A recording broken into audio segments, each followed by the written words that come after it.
Even though he may enjoy a honeymoon phase during the first 100 days of his administration, after that, a president's success in getting new legislation passed is often greatly influenced by the public's perceptions of him and his approval ratings.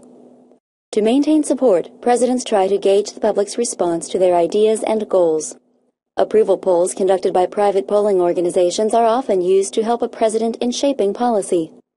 The polls also help the media root out issues and influence the people's judgments of a president. Success in these polls can be essential in getting legislation passed. There are a number of situations that have a dramatic effect on approval ratings. The economy has a large impact. A strong economy, low taxes and inflation, high employment rates, and a strong stock market all encourage a positive view of the president. Though presidents actually have little control over these factors, they can benefit from them greatly. The government's view of the economy could be summed up in a few short phrases. If it moves, tax it. If it keeps moving, regulate it. And if it stops moving, subsidize it. Ronald Reagan, 1986. A president can also boost his popularity by traveling abroad.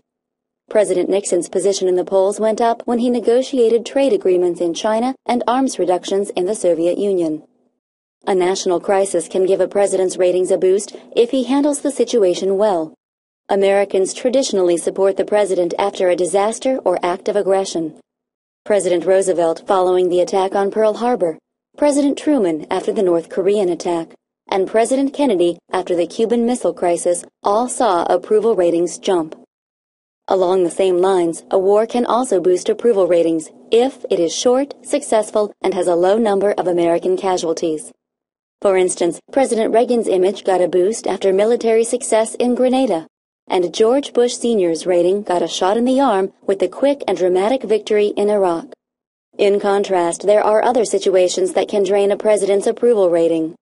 Even though they have very little control over it, a weak economy can bring a president's administration down quickly.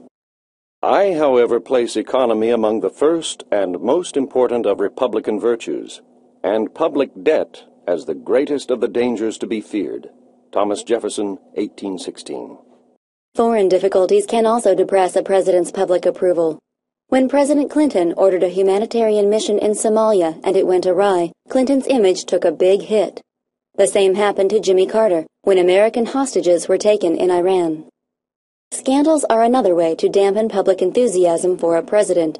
The combination of the Whitewater, Monica Lewinsky, and Jennifer Flowers scandals dropped Clinton's ratings tremendously and almost forced him out of office. The Watergate scandal did lead to Nixon's resignation. Another thing that can damage a president's image is his inability to fulfill promises he made during his campaign for the office. A prolonged, damaging war can also keep a president from getting reelected. President Johnson's thrashing in the polls over the Vietnam War losses led him to withdraw from a campaign for a second term. In spite of successes they may have had along the way, most presidents leave office with lower approval ratings than when they took office. This is because Americans have extraordinarily high expectations of their presidents. Invariably, no man can live up to all the things that are expected of him by the public, and thus his failure is highlighted in lowered approval ratings. As President Lincoln observed, you can't please all of the people all of the time.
Today, before a president begins pushing his policies, he typically takes a poll of the voting public to gauge how well his ideas will be received. This type of information has made polls a valuable tool and a fixture of the political landscape. The first political poll was taken in 1932, when a man named Gallup polled people in Iowa to determine if his mother-in-law had a chance of winning an election for a state post. This poll was received so well, polling became a standard tool for politicians. Polling is merely an instrument for gauging public opinion. When a president or any other leader pays attention to poll results, he is, in effect, paying attention to the views of the people. Any other interpretation is nonsense. George H. Gallup, 1979. The first pollsters believed the larger their polling was, the more accurate it would be. But it was soon learned that a polling sample that was representative of the voting public and accounted for characteristics such as race, religion, and gender was more accurate than a large sample. Today, most pollsters believe a poll of as few as 1,000 to 1,500 people can accurately predict an election, if the sampling is representative of the voting public. Polling for presidential approval ratings has proven to be a complicated challenge over the years. Several hurdles have to be overcome to keep the poll results accurate. The so-called science of poll-taking is not a science at all, but mere necromancy. People are unpredictable by nature, and although you can take a nation's pulse, you can't be sure that the nation hasn't just run up a flight of stairs. E.B. White, 1948. Poll questions have to be worded clearly, especially when the poll is trying to gather opinions on complex issues. Otherwise, they run the risk of being misunderstood. Confused responses can skew poll results. But confusion isn't the only hurdle poll accuracy faces. How a question is worded can significantly slant the results. For instance, if a poll asked, "Should we bring home our troops from the war zone quickly?" would probably get a different response than if the question was phrased, "Should we bring home the troops as soon as possible, regardless of threat of reprisals?" Despite the challenges in performing an accurate poll, politicians use them constantly to test the waters for new policies. Testing a policy can be done in two ways: by leaking the policy idea to the press, waiting for them to report it, then polling the affected public, or by trial balloons, which is a method that has officials give public statements hinting at a new policy just to elicit a reaction. Because polls are so valuable for gauging public opinion, modern presidents generally include a polling expert on their staffs. This dependency on polls has led to a belief that many presidents are themselves governed by polls and fear of media response, rather than solid reasoning and character. One particular type of poll, the exit poll, has led to problems that may affect the outcome of elections. Exit polls ask people just leaving the voting place how they voted. The problem arises when these early polling results are reported before all the voting places are closed to voting. People who hear a prediction of the election's outcome before they have voted may decide not to bother to vote if they think the election is already decided. This situation may have very well affected the outcome of the close 2000 presidential election between George W. Bush and Al Gore.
Modern presidents are keenly aware of the role the press plays in their personal success and the success of their policies, their party, and the nation.